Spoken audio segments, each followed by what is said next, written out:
Mesdames, Messieurs, bonsoir et bienvenue à cette édition spéciale consacrée bien sûr aux élections américaines. Aujourd'hui, les Américains se rendent aux urnes pour élire leur président. Ils ont le choix entre Donald Trump et Hillary Clinton. Bien sûr, ce serait la première, si Hillary Clinton gagne, c'est la première femme présidente de leur histoire. Hillary Clinton semble tenir le bon bout malgré le scandale des courriers classifiés et les multiples tentatives de son adversaire, le candidat républicain Donald Trump, pour la déstabiliser, pour leur programme, notamment en ce qui concerne la politique étrangère. Le candidat républicain à l'élection présidentielle défend un projet isolationniste pour les États-Unis. Sa rivale démocrate prône au contraire l'ouverture. Bien sûr, on parle ici de deux visions complètement différentes l'une de l'autre. Tout de suite, nous allons voir plus de détails concernant ces visions dans ce commentaire de HL et puis on revient pour plus d'explications.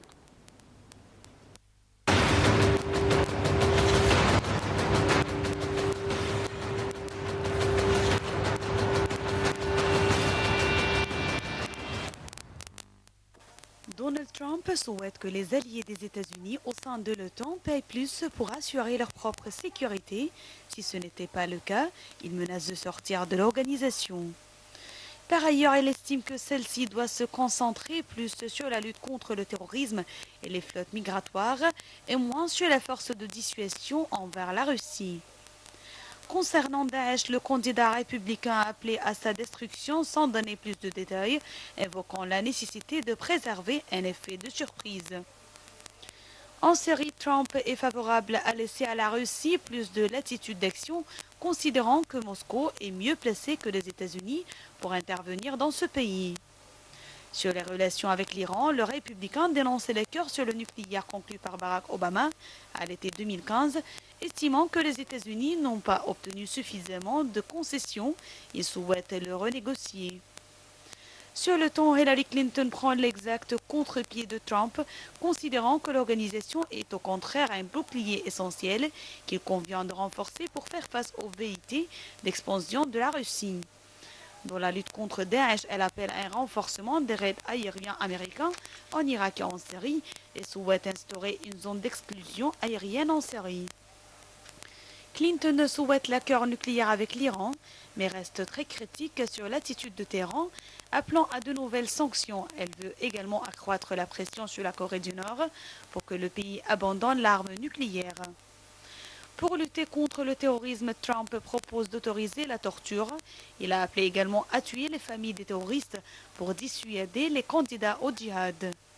En décembre 2015, après l'attaque terroriste de San Bernardino, en Californie, Trump a envisagé une interdiction totale de l'entrée aux États-Unis pour les musulmans, avant de reculer face à l'impossibilité constitutionnelle d'appliquer une telle mesure. Le candidat veut désormais limiter l'interdiction du territoire américain aux ressortissants des États des nations terroristes, tout en réclamant une extrême vigilance pour les musulmans désirant se rendre aux États-Unis. Clinton estime au contraire qu'une telle mesure nuirait aux relations américaines avec le monde musulman et ne ferait qu'alimenter la capacité de recrutement de Daesh.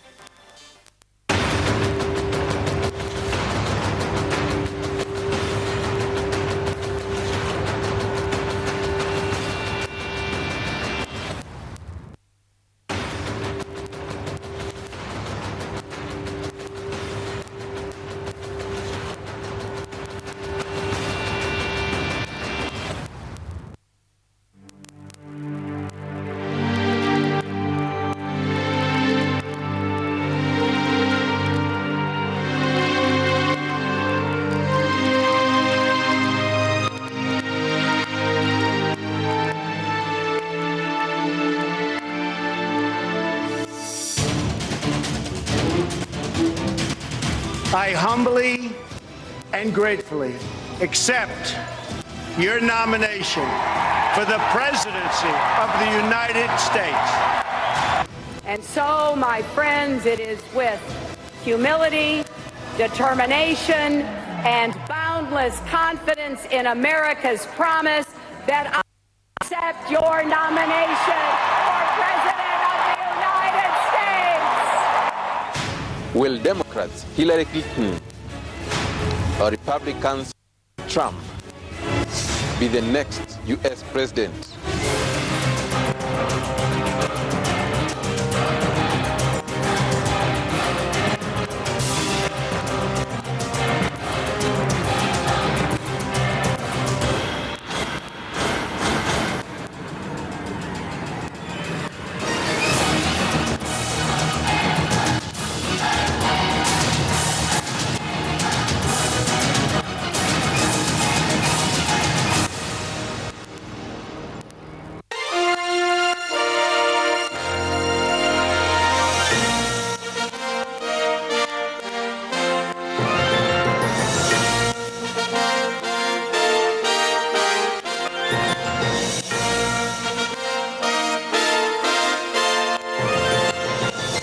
When is the American presidential elections of 2016? Voting day, November the 8th. Result date, November the 9th. Key dates and election day process.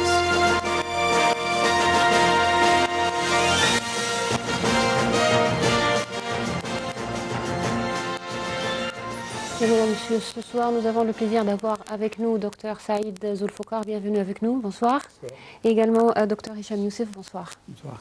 Alors aujourd'hui c'est le jour J aux États-Unis, les élections américaines. Les Américains, on parle de 200 000 électeurs qui ont le droit de vote. 200 millions. 200 millions, oui.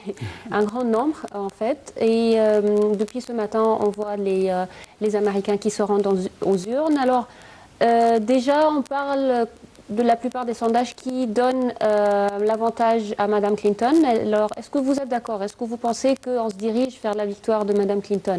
Je pense que c'est encore un peu tôt, mais depuis quelque temps déjà, elle a une majorité des électeurs, parce que c'est une élection, les élections américaines sont des élections indirectes. Ce n'est pas des élections directes. Le vote national peut être majoritaire pour une personne et minoritaire sur le plan des électeurs. Chaque État, c'est un système relativement compliqué qui veut dire que certains États, qui sont les États avec plus de population, ont un nombre d'électeurs importants, comme l'État de New York, comme l'État du Texas ou de la Californie, ou l'Ohio, etc. Et que si un des candidats a la majorité, il rafle tous les électeurs. Oui. Ce qui veut dire qu'elle déjà avait la plupart, avant les élections même, la plupart des États importants, qui sont les États, disons, métropolitains, où il y a des grandes villes comme New York, comme Los Angeles, sont déjà acquis aux démocrates. Et l'ont presque toujours été, à part le Texas, disons. Donc vous avez, on ne peut pas dire pour l'instant, parce que sur le plan national, vous avez presque la parité entre les deux, depuis hier ou depuis avant-hier. Elle est un peu en tête, si vous voulez. Mais le problème n'est pas là. Parce que probablement c'est elle qui va gagner tout l'establishment, toute comment dirais-je, c'est l'établissement politique est avec elle, les banques sont avec elle, les services de renseignement sont avec elle, toutes les institutions, les médias surtout. Lui n'a que, Trump n'a de son côté que, quand même c'est une station très importante de télévision, c'est Fox News. Mais à part ça, tout est contre lui. Donc, en plus, là, tous les finances sont de son côté à elle. Lui finance sa campagne lui-même, mais n'oublions pas qu'il y a quand même de très gros intérêts qui financent sa campagne à elle. Lui, un peu moins, mais dans les deux cas, ce sont deux Israéliens qui sont les principaux financiers à la fois des démocrates et des républicains. Pour elle, pour Hillary Clinton, son principal financier, c'est un juif égyptien, d'origine égyptienne. Du nom de Haïm Sabban, qui finance sa campagne et qui finance le parti républicain, démocrate depuis déjà une décennie au moins, si ce n'est pas plus. C'est un Israélien qui est devenu richissime et qui est propriétaire de plusieurs dizaines de stations de radio, de journaux, etc., et pour qui l'intérêt d'Israël est prédominant dans toute son action politique. Donc il a plus ou moins Hillary Clinton dans sa poche. Du côté des républicains, vous aviez Trump qui au début a eu un discours plus ou moins objectif, où il avait dit que si jamais il était élu, il serait égalitaire, si vous voulez, ou équitable sur le problème palestinien. Tout de suite, il y a eu une levée de bouclier chez les républicains, et il a été sommé. Il avait aussi dit qu'il n'avait pas besoin d'argent juif, mais disons que 70% de l'argent juif va chez les démocrates, et le reste chez les républicains. Mais dans son cas, il a été sommé par un autre Israélien, américano-israélien, du nom de Sheldon Adelson, qui est aussi un homme excessivement riche, qui a des maisons de jeux, gambling houses, des bordels en Chine, à Macao, et qui l'a sommé chez lui à Reno, à Nevada, pas Reno, à Las Vegas, et qui lui a offert 25 millions de dollars pour sa campagne, à condition qu'il fasse des déclarations pro-israéliennes, ce qu'il a fait tout de suite. Il a tout de suite dit que si jamais il était élu, il serait il transférerait la capitale d'Israël à Jérusalem, enfin, transférer l'ambassade d'Amérique à Jérusalem, et que l'expansion des settlements, des colonies, est tout à fait légale, etc. Bon, vous avez ces deux problèmes, mais ce n'est pas les seuls. Le bras droit de Hillary Clinton est une indo-pakistanaise, du nom de Huma Abedin, très proche des frères musulmans. Sa mère, elle a grandi en Arabie Saoudite. C'est le bras droit de Hillary Clinton depuis maintenant 20 ans. C'est la personne, sa confidente, si vous voulez. Sa mère est à Riyad, en Arabie Saoudite, où la fille a grandi. Et c'est la présidente des sœurs musulmanes. Pas les frères musulmans, mais les sœurs musulmanes. Oui. Muslim Sisterhood. Oui. Et donc, vous avez aussi l'influence des frères musulmans du côté de Hillary Clinton. Oui. Pas seulement l'influence sioniste. Oui. Voici les deux graves problèmes qui nous concernent, nous. Bien sûr. Dans notre partie du monde. On va bien sûr revenir à la politique extérieure des deux candidats, mais j'aimerais bien aussi avoir votre opinion. Est-ce qu'on pourra avoir une surprise à la dernière minute et Trump qui remporte les élections à la dernière minute, comme je viens de dire? Est-ce que c'est possible encore? Tout est possible, mais tous les éléments donnent sur les victoires de Mme Clinton. Si on suppose que Trump qui va gagner, bien sûr que c'est quelque chose qui va faire une grande surprise pour la plupart de tous les pays au monde. Ce n'est pas logique, ce n'est pas normal que Trump qui va gagner. Parce qu'on a regardé pendant plusieurs jours toutes les conditions, ça va avec Mme Clinton et on va voir dans quelques heures les résultats. Parce qu'il y a quand même quelques heures, dans plusieurs États aux États-Unis, Hillary Clinton elle a l'avantage que sur Trump.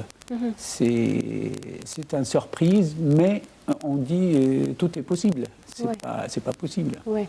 Alors, comme vous venez de dire, docteur, c'est que l'élection américaine est tout à fait spéciale avec le processus de vote en général et l'État. Et on sait déjà qu'il y a toujours des États qui sont pour, depuis toujours pour les démocrates ou pour les républicains, à part quelques exceptions. Est-ce que cette fois-ci, on a eu ces exceptions? Est-ce qu'on a eu des États qui sont, pour la plupart du temps, pour les démocrates, qui ont changé d'avis ou le contraire? Oui, vous avez 4 États principaux qui normalement étaient républicains, mais qui avaient voté pour Obama en 2008. Et précédemment, et en 2012. C'était l'État de Ohio, de Nevada, si je me rappelle bien, Iowa, et le troisième, et je crois la Floride. Donc ce sont ce qu'on appelle les swing states, les États clés. L'État de la Floride est important parce qu'il a à peu près 20 ou 27 électeurs, suivant sa population. Ohio également, 17 ou 19 électeurs. Donc ce sont des États clés.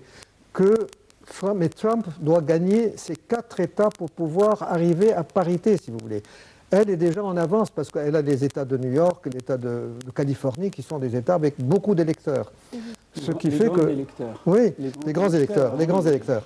Mais qui sont principalement dans les grands centres urbains. Or, le pouvoir électoral de Trump, c'est surtout les campagnes, les gens pauvres, enfin, les pauvres blancs. Pas les pauvres, il a été tellement stupide dans ses déclarations anti-noires, anti-musulmanes, anti-espagnols, anti-latinos, anti-mexicaines, que tout le vote, qui maintenant est presque 30% de la population, ou 40% de la population, n'est pas pour lui, automatiquement ne sera pas pour lui, toutes les minorités. Alors, si uniquement les Blancs votaient, les Blancs, qui forment à peu près 60% de la population, il aurait probablement 40 État avec lui. Il serait voté tout de suite. S'il n'y avait que les minorités qui voteraient, Hillary aurait aussi 40 États pour elle. Ce qui veut dire que vous avez un clivage dans cet État, dans ce pays. Mais ça dénote aussi une maladie du système politique américain. Parce qu'ils sont maintenant, on n'a entendu que des invectives, que des insultes, que c'est répréhensible. La mascarade électorale qu'on a vue depuis quelques semaines, c'est quelque chose de honteux. Si j'étais américain, je serais honteux. Mais le fait est qu'ils n'ont fait que s'insulter en public, comme des chiffonniers, si vous voulez. Jamais on parle de politique sociale, de politique économique, parce qu'en fait, ce sont les deux sont les représentants de la classe très riche, de 1% de la population. Ils ne représentent que ces gens-là, ils représentent les banques, ils représentent les services secrets, ils représentent les lobbies juifs et les lobbies de l'armement. Ils ne représentent pas la nation. Vous allez voir que je serais étonné si plus que la moitié des électeurs votent. D'accord. Vous pensez qu'il y aura pas un grand nombre d'électeurs? Mais dans le passé, il y a eu à peine la moitié de la population qui votait. D'accord. Vous avez toute une partie qui est dégoûtée par la preuve que quand il y a eu la possibilité d'avoir un changement, la majorité des jeunes ont voté pour Bernie Sanders, qui était le socialiste. Et c'est la première fois dans l'histoire de l'Amérique qu'il y a un socialiste qui se présente. Il aurait gagné si l'establishment du Parti démocratique, enfin, si vous voulez dire le secrétariat, la bureaucratie du Parti démocratique, n'aurait pas falsifié les votes. Ça, nous le savons par Wikileaks, qui a divulgué des secrets que personne ne savait, qu'en fin de compte, Sanders aurait gagné. Et si Sanders se présentait contre Trump, il y aurait eu un raz-de-marée pour lui. L'Amérique a besoin de changement parce que c'est une société malade.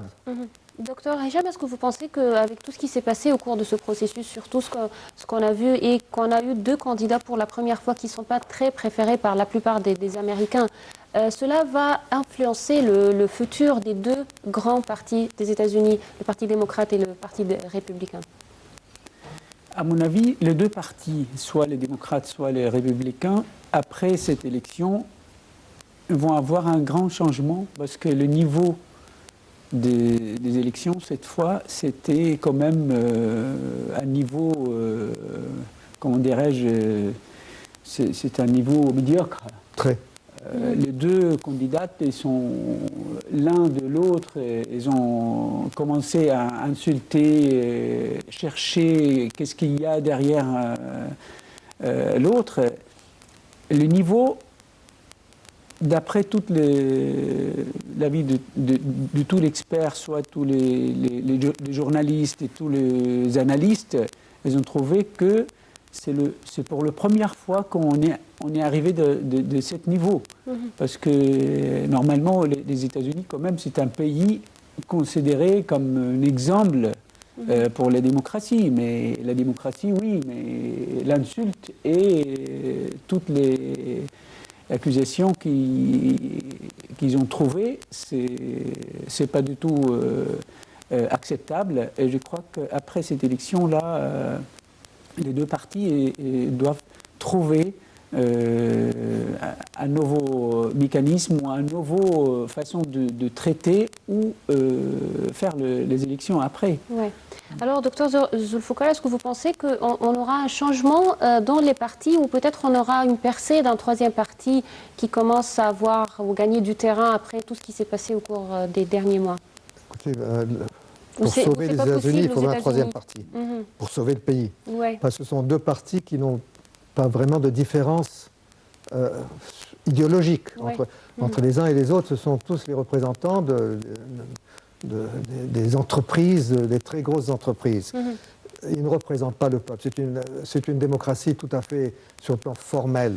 Mais en fait, c'est une plutocratie. La plutocratie, c'est le règne des riches qui décident, eux ont la main mise sur l'État et qui décident la politique dans leur intérêt à eux, l'intérêt de cette caste qui fait à peu près 1% de la population, si vous voulez, et dont les plus grands perdants, c'est les classes moyennes, mais les classes pauvres, avec la dérégulation de toutes les lois qui protégeaient, les lois sociales ont été abolies, avec la globalisation, les usines ont été transférées dans les autres pays, vous avez un chômage qui augmente. Le Parti républicain est plus ou moins brisé par ce qui se passe, parce que ce n'était pas vraiment le candidat du Parti républicain. C'est un homme qui est un populiste, qui a la masse la moins éduquée qui est derrière lui, blanche uniquement. Donc c'est certainement pas un homme qui va résoudre des problèmes, il va en créer plus, mais sur le plan de la politique étrangère, il est pour nous peut-être un peu moins répréhensible qu'elle. Elle qui est une femme en guerre, qui représente le lobby des armes, le lobby sioniste, et qui veut des guerres, et qui menace la Russie, qui menace la Chine, qui menace l'Iran, et qui veut établir en Syrie une zone soi-disant d'interdiction d'aviation, aviation non américaine bien sûr. Uniquement les avions américains et de l'OTAN pourraient voler. C'est une personne très dangereuse, elle. Parce que tout son background, c'est un background de guerre. Elle a été la principale pourvoyeuse de guerre en Libye. C'est elle qui a poussé pour la guerre en Libye. Elle a poussé la guerre en Syrie. C'est une femme qui veut accentuer les guerres à droite et à gauche. Parce que le lobby des armes gagne énormément d'argent avec ces petites guerres. Israël ne demande pas mieux parce que les pays arabes sont détruits les uns après les autres. Et Israël reste prédominant, le seul pays entouré de pays en ruine. Ce qui est le plan israélien initial. Toutes ces guerres, tous ces printemps arabes, tout ça fait partie d'une stratégie israélienne de l'année 1982 qui s'appelle une stratégie sioniste pour les années 80, où tout est écrit noir sur blanc, comment il faut dépecer les pays arabes en commençant par la Syrie, l'Irak et l'Égypte en fait partie, mais dans un deuxième plan. Mais les principaux pays qu'il fallait abattre, c'était surtout l'Irak et la Syrie. Mais les États nationaux doivent être détruits et créer des petits États ethniques, religieux, linguistiques.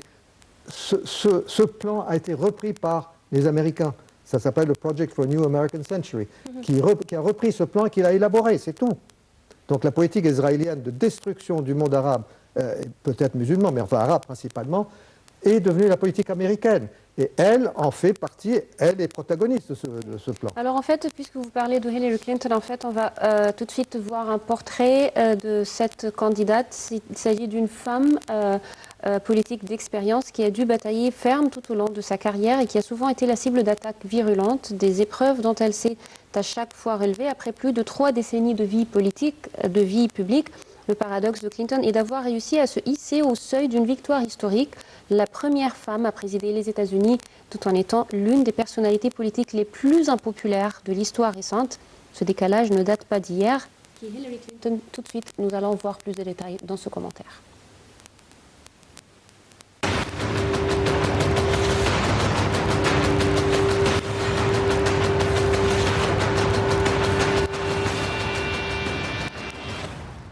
Né le 14 juin 1946 à New York, Donald Trump a rapidement été envoyé dans une école militaire pour tenter de calmer son tempérament volcanique. Sa mère vient d'Écosse. Son père Fred Trump incarne le rêve américain. Entrepreneur immobilier, il travaillait dur et avait contribué à développer le quartier de Jamaica State à New York en y construisant de nombreuses maisons. Il initie Donald à l'immobilier en l'emmenant très vite dans ses tournées. Après des études de commerce, il rejoint l'entreprise familiale. Son père l'aide à ses débuts avec un petit prêt d'1 million de dollars, selon lui. En 1971, Donald Trump prend le contrôle de l'entreprise paternelle. Son père construisait des logements pour la classe moyenne. Il préfère les tours de luxe, les hôtels, casinos et golf de Manhattan à Bombay. Par ailleurs, Trump a dans sa carrière intenté ou été la cible de dizaines de procès civils liés à ses affaires. Il a refusé de publier ses feuilles d'impôt, une tradition pour les candidats à la Maison-Blanche, et a reconnu à demi-mot qu'il n'avait pas payé d'impôts fédéraux pendant des années, après avoir déclaré des pertes colossales de 916 millions de dollars en 1995.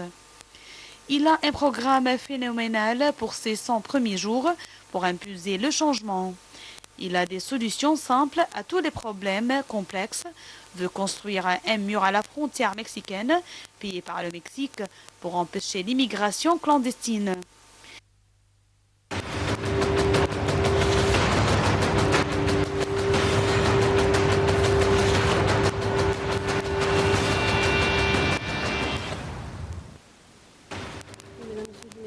cette erreur, il s'agissait du profil en fait de Donald Trump. Et plus tard, dans cette édition, on va voir plus de détails concernant Hillary Clinton. Mais puisqu'on on vient de voir ensemble Trump, en fait, on a parlé d'un homme qui est sans expérience politique, ce qui est vrai. Alors, comment une telle personne est parvenue à être le candidat à la présidentielle américaine?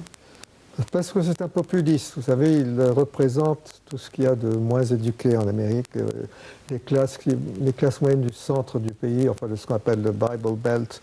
Tous les évangélistes sont avec lui parce que c'est un homme qui représente la droite.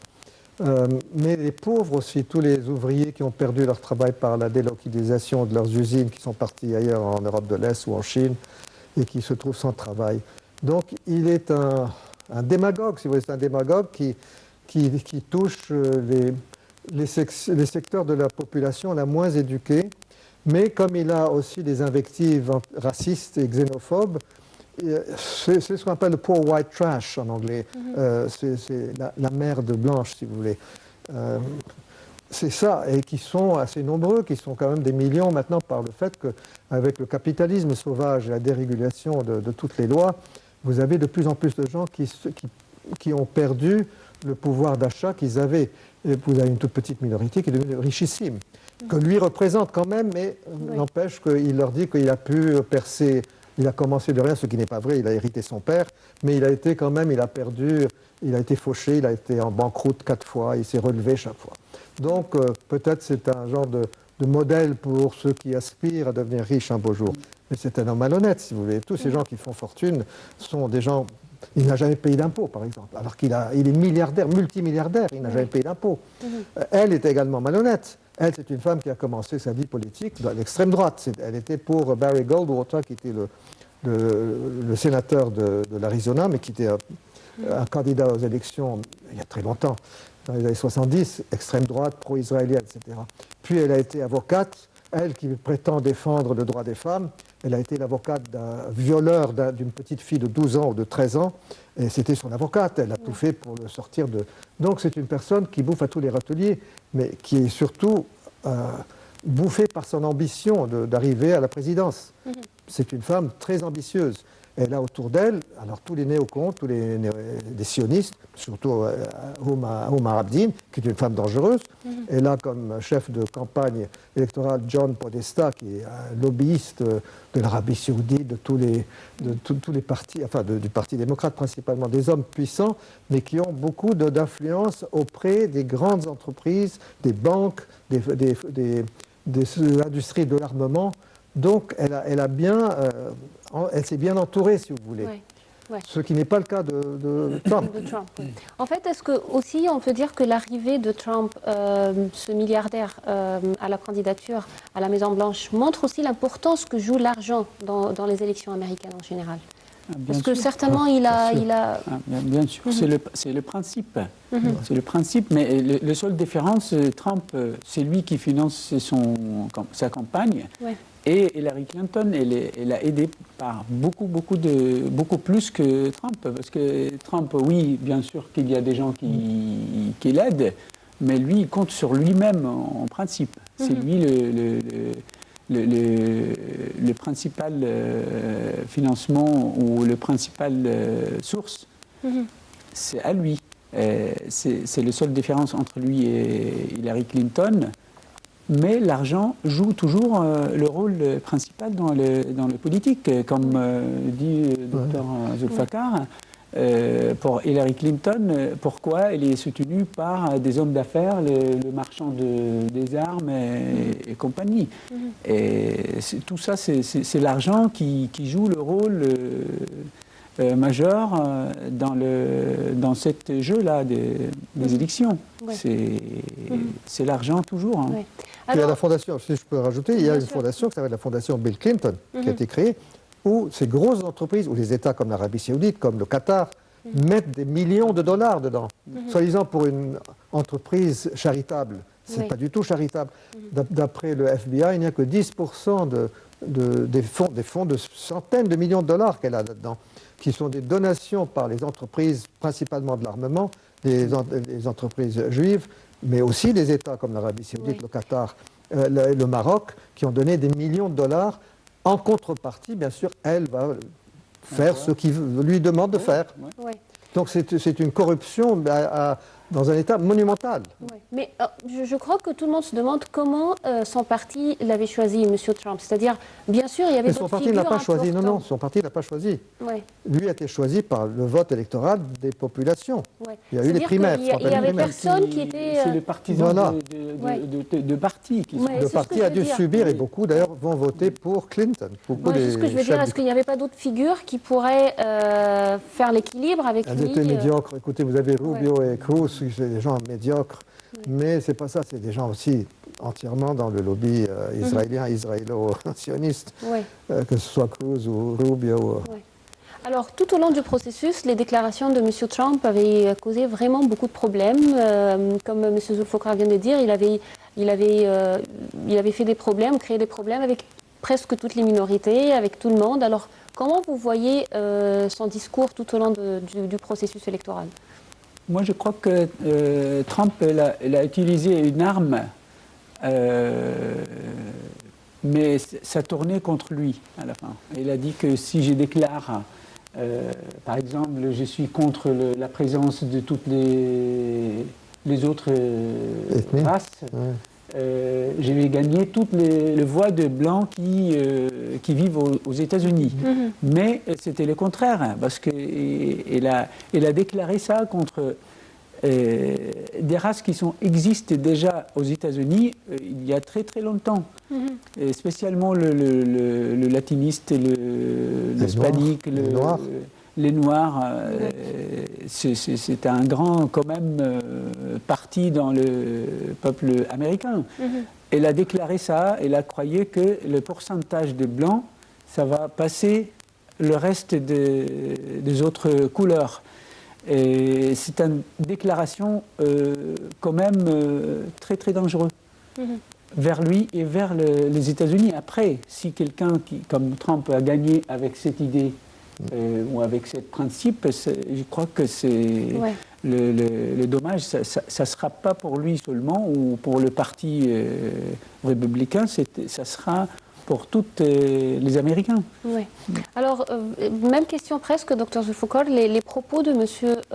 Trump, comment ils ont influencé le processus électoral, bien que à plusieurs reprises il s'est excusé, mais quand même, je crois que dès le début, ça a eu une influence vraiment néfaste sur l'électorat. Ça dépend, parce qu'il a toujours quand même presque la moitié de l'électorat avec lui, donc il n'a pas tellement perdu. C'est-à-dire que lui exprime la frustration des gens pauvres, les laissés pour compte, qui sont écartés par la richesse économique. C'est quand même l'Amérique le pays le plus riche du monde, si vous voulez, sur le plan national, avec les plus grands, toutes sortes des mines, enfin l'agriculture a une potentialité de richesse, alors que vous avez des populations entières maintenant qui sont déshéritées, mais des millions, vous avez 40 millions qui n'ont pas de couverture médicale, si vous voulez, principalement des Noirs, des Hispaniques. Ce qu'il oublie, c'est que les Hispaniques et les Noirs, maintenant, sont presque la moitié de la population, c'est un peu moins que la moitié. Donc, et chez les Blancs, les jeunes ne vont pas voter pour lui, les jeunes ont tous voté pour Bernie Sanders, la plupart. C'est l'avenir du pays, ce sont les jeunes, c'est pas... Ceux qui sont avec lui, c'est les couches sociales, si vous voulez, qui sont en voie de déshéritance, qui ont perdu dans la course pour le progrès économique. L'Amérique n'est pas un pays égalitaire, les riches sont devenus richissimes, et les pauvres et les classes moyennes ont beaucoup perdu depuis 20 ans sur le plan de leur budget, de ce qu'ils reçoivent, de leur budget annuel. Ce qui fait qu'il a exprimé les frustrations de la partie de la population la moins éduquée, si vous voulez, blanche. Et c'est de là que vient son appui. Comme nous avons vu Sarah Palin il y a quelques années, qui est une femme ignarde, presque, qui a eu quand même pas mal de monde qui l'a appuyée, totalement ignarde. Et donc, ça démontre que le système démocratique est vraiment malade en Amérique. Quand vous avez un charlatan comme M. Trump, qui est un charlatan, il ne le cache pas d'ailleurs avec la manière dont il parle, comme il traite les gens, c'est un charlatan. Et une femme malhonnête comme Hillary Clinton, qui est une va-t-en-guerre, qui veut de plus en plus de guerre pour tuer de plus en plus de monde, pour que les entreprises d'armement gagnent de plus en plus, et qu'Israël soit le seul pays entouré de pays en ruine, ce n'est pas mieux. Ouais. En fait, c'est pire, parce que lui, au moins, il voudrait dépenser de l'argent en Amérique, dit-il. Ouais. Mais, écoutez, il faut conditionner ce qu'il dit. Il a choisi comme vice-président un dénommé Michael Pence, qui est un homme qui est très proche du vice-président Cheney, qui est un va-t-en-guerre, qui est pire que... Enfin, c'était Bush, c'était pas Bush le président, c'était Cheney. Les guerres en Irak, les guerres en Afghanistan, c'est Cheney. Or, la personne qu'il a choisie comme vice-président, ce Pence, est très proche de Cheney. Et si jamais Trump gagnait les élections, moi, ce que je craignerais, c'est que, comme dans le cas de Bush, deuxième Bush, le fils, qui était aussi un type assez ignare et inculte, la personne qui dirigeait, c'était Cheney. Et dans ce cas, la même chose peut se passer, et nous aurons plus de guerres encore. D'accord. Ouais. Mais alors, en fait, Donald Trump a également parlé de trucage des élections. Il a parlé à plusieurs reprises de cela. Est-ce que vous pensez qu'il a raison, il juste fait de la propagande?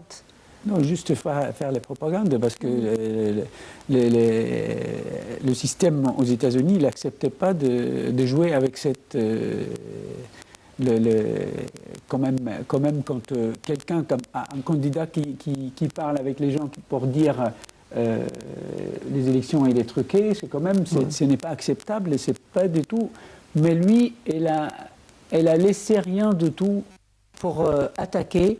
soit Clinton, soit le système, soit tout ce qu'il faut attaquer, parce qu'elle a laissé personne. Est-ce que vous êtes d'accord que c'est impossible de truquer les élections? Non, elles ont été truquées en Floride en 2000, quand il y avait Al Gore. Quand Al Gore avait gagné en fait les élections, puis ils ont truqué, parce que le gouverneur de Floride à l'époque, c'était le frère de Bush, Jeb Bush, et ils ont truqué les élections en Floride. Alors ça peut arriver. Ah oui, ça arrive partout, pas seulement en Amérique, partout, même dans les pays honnêtes, soi-disant honnêtes. Vous savez, l'être humain est ce qu'il est malheureusement. Est-ce que vous pensez qu'il a raison? Qui? Trump. Non, je ne pense pas que dans ce cas, ils ont besoin de truquer, parce qu'elle a une telle avance sur avec les électeurs, les grands électeurs, qu'il n'y a pas besoin de le faire. Mais ce n'est pas une femme qui dirait non. S'il fallait le faire, elle le ferait. C'est une femme malhonnête. Vous savez que... Bon, mais il faut aussi, je voudrais juste rajouter, non seulement il y a Pence qui est dangereux du côté, parce que tout le monde, dans les autres pays, dans les pays du tiers-monde, on dit Trump serait moins va-t-en-guerre. C'est vrai qu'il serait moins va-t-en-guerre. Mais quand vous voyez son vice-président, la personne qui choisit Pence, qui est un homme de Cheney, que vous avez des généraux de l'armée, comme le général Petraeus, enfin des ex-généraux qui viennent de sortir de l'armée, le général Petraeus, qui était le chef de la CIA, vous avez le général Flynn, et le général Boykin, qui sont des va-t-en-guerre, qui veulent la guerre partout dans le monde, qui appuient Trump, que vous avez Rumsfeld, l'ancien ministre de la guerre, et Cheney, qui appuient Trump, c'est pas de bon augure. C'est-à-dire que même si... Mais c'est un homme qui ne connaît pas la politique et qui serait tout de suite entouré par ces individus qui sont des gens extrêmement dangereux. Ça serait Bush numéro 2. D'accord. Malheureusement. Mais en fait, si vous vous permettez, cette fois-ci, on va voir le portrait de Hillary Clinton, cette dame de 60 ans qui, si jamais élue, sera la première présidente des États-Unis. Tout de suite, nous allons voir plus de détails dans ce commentaire de AHL.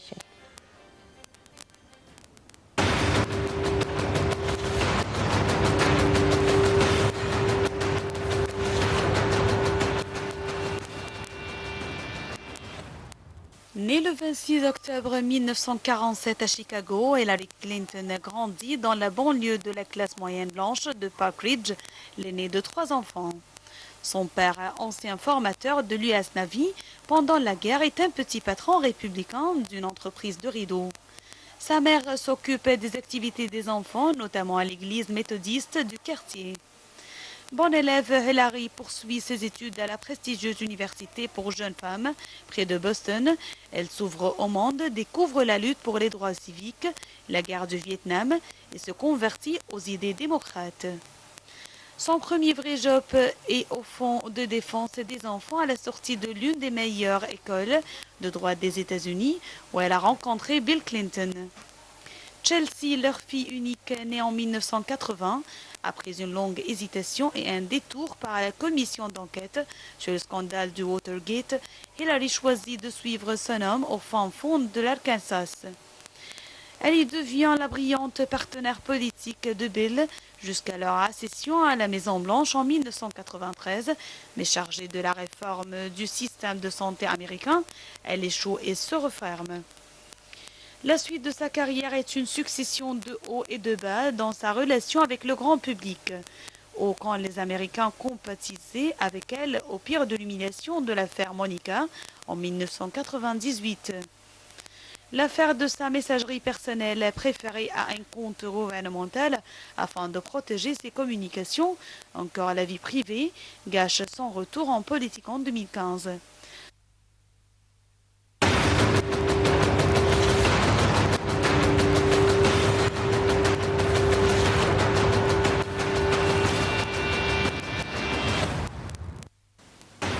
Alors en fait, Dr Hicham, à l'encontre de M. Trump, Hillary Clinton a passé toute sa vie dans la politique. Alors on voit ici qu'il y a vraiment un...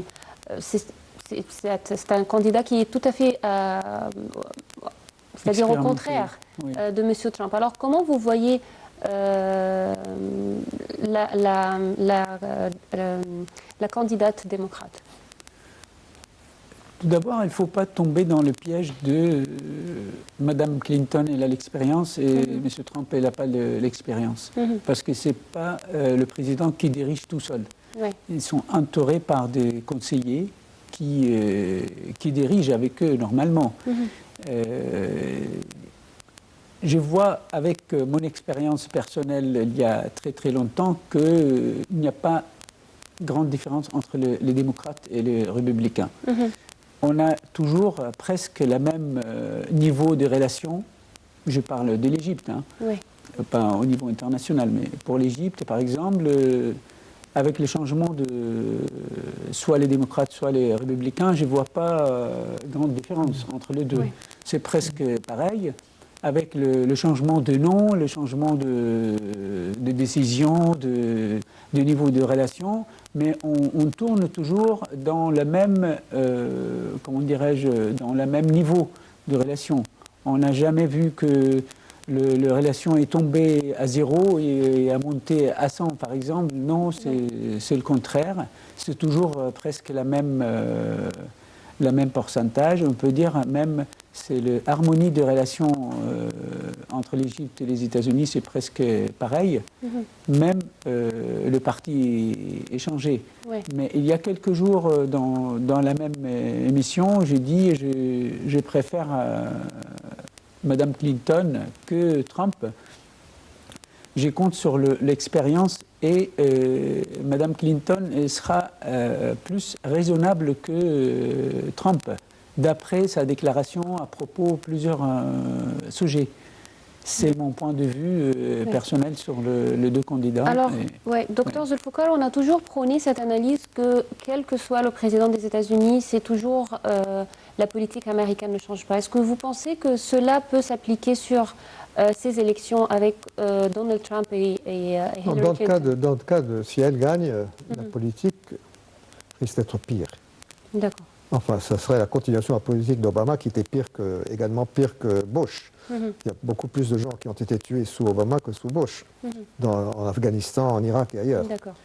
Donc, elle est encore plus va-t-en-guerre que Obama, qui lui essayait de restreindre, mais il n'a pas de pouvoir, et puis c'est un homme qui n'est pas très courageux non plus. Elle est beaucoup plus... elle ne cache pas son désir. Écoutez, la manière dont ils ont attaqué la Libye, je sais qu'Obama n'avait pas envie de le faire, elle l'a poussé, elle l'a forcé à le faire.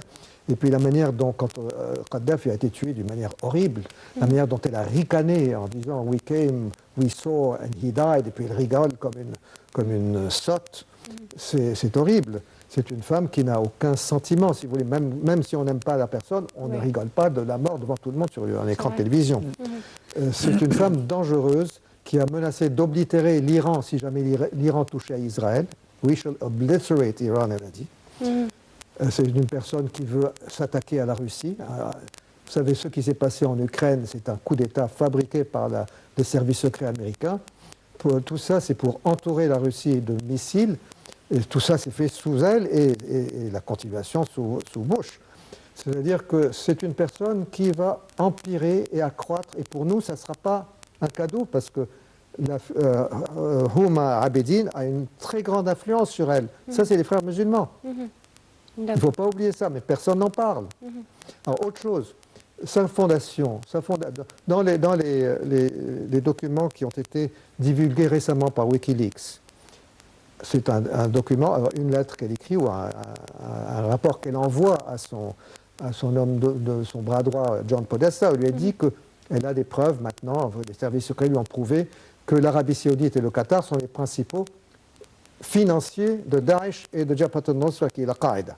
Elle dit ça mais quand vous regardez la fondation Bill Clinton, les principaux financiers de la fondation Bill Clinton, c'est le Qatar et l'Arabie Saoudite, comme par hasard. Ceux qui financent Daesh financent également Mme Clinton.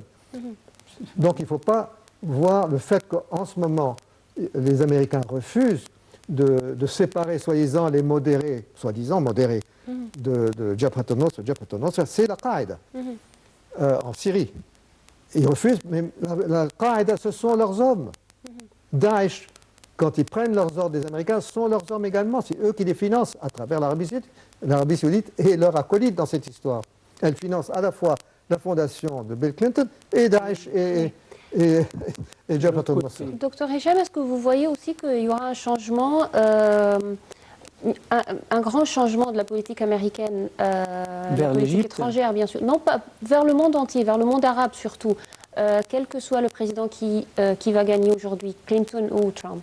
Non, je ne vois pas des grands changements. Peut-être il y a un petit peu de changements. C'est-à-dire qu'ils vont continuer sur la même ligne de Barack Obama, vous croyez? Si on regardait bien, c'est pas la nature de l'Occidentaux, comme les États-Unis ou en Europe, de réfléchir pour l'année seulement, réfléchir pour le futur. Ça veut dire les grandes lignes pour l'État, c'est déjà organisé, bien installé. Alors là, tous les présidents qui vont venir ou tous les dirigeants qui vont venir, ils sont obligés de suivre cette ligne. Ce n'est pas chaque président vient installe son propre idée ou son propre façon. Non, mais je crois que les États-Unis, ils ont des grandes lignes à suivre pour au moins une dizaine d'années à propos de la politique étrangère. Oui. Alors, ce qui est plus grave, c'est la Russie.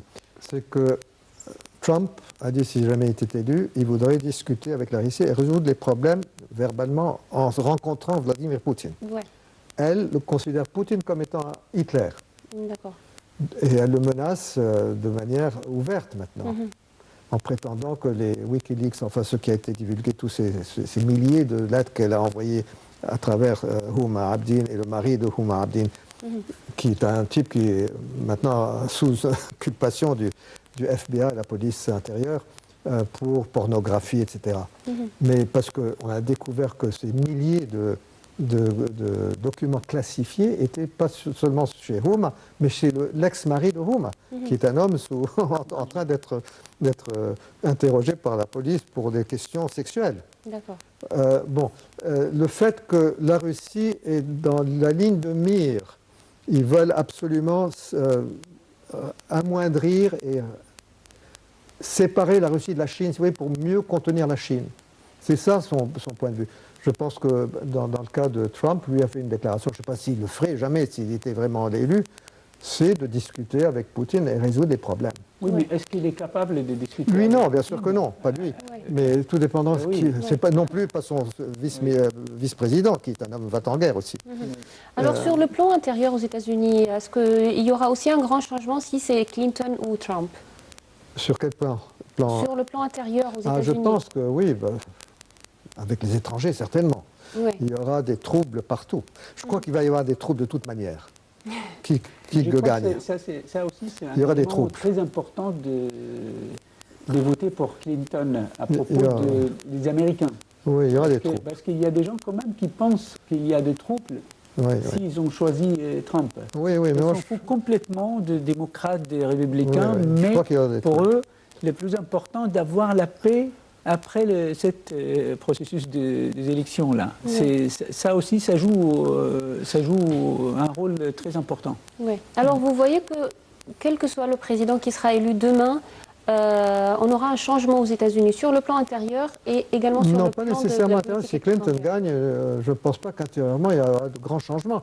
Il y aura des troubles, si vous voulez, mais pas de grands changements. Si lui est élu, certainement il y aura des changements. Et moi, j'ai des raisons cyniques pour vouloir que lui gagne. C'est parce que l'Amérique foutra la paix au monde. Ils seront tellement dans le désarroi et qu'ils se recroquevilleront sur eux-mêmes et ils ficheront la paix au monde. Et ils détruiront l'Amérique, ce qui ne sera pas une mauvaise chose. Alors, vous êtes d'accord aussi, Dr Hicham Kiva? Je suis tout à fait d'accord, mais je vais rester toujours fidèle au choix de Mme Clinton.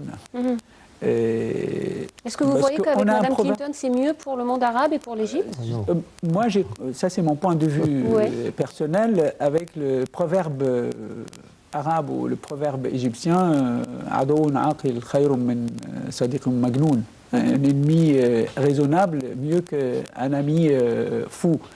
Et moi, je compte sur l'expérience qu'il a gagnée, Mme Clinton, avec sa présence sur la scène politique depuis très très longtemps.